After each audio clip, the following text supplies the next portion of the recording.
እንዳይመስል ለመኖር ብላ ዝም ትላለች እንጂ ታስመስላለች እንጂ አንዴ ባሏ የማገጠባት ሴት በሷ አይምሮ ውስጥ ባለቤቷ በቃ ሞተዋል። በቃ ግን ለመኖር ልጆች ለማሳደግ ግን በቃ የውሸት ትስቃለች። ይሄንን ኮሜንት ላይ አስቀምጡልኝ። የወንዱ የእውነት ነው የሚኖር የእውነት ነው ማለት አንችልም። ይቅር ብሎ የሚኖሩ ሰዎች አሉ። በርግጥ በዛው መጠን ደግሞ ግን የውሸት እየሳቁ የሚኖሩ ሰዎች አሉ። አንድ ሴት እኔ ያመመኝንም እግዚአብሔር ያሳምምክ ብላ ባለቤቷ አረግማ እሷን ፈቶ ሌላ አግብቶ ነበርና ያቺ ያገባት ሴት አንድ ልጅ ወልዳ በ8ኛ ወር ነው 9ኛ ወር ሰውነቴን አስተካክላለሁ ብላ ስፖርት ቤት ገብታ ማገጠችበት እና ደውሎ ለዛችኛው ሚስት እንደዚህ ነበር የተሰማሽ?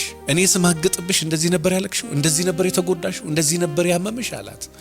እና እኔን ያመመኝ ህመም ይመምክ ብሎ የሚረግሙ ሰዎች አሉ በውስጣቸው። እኔን እንዳመመኝ አንተን ይመምህ፣ እኔን እንዳመመኝ አንቺን ይመምሽ ብሎ የሚረግሟቸው አሉ። እና በተቻላችሁ መጠን እምነት በጣም ሲበዛ ወሳኝ ነገር ነውና ቀድመሽ ብትጠነቀቂ ጥሩ ነው ባይ ነኝ። አመሰግናለሁ በጣም።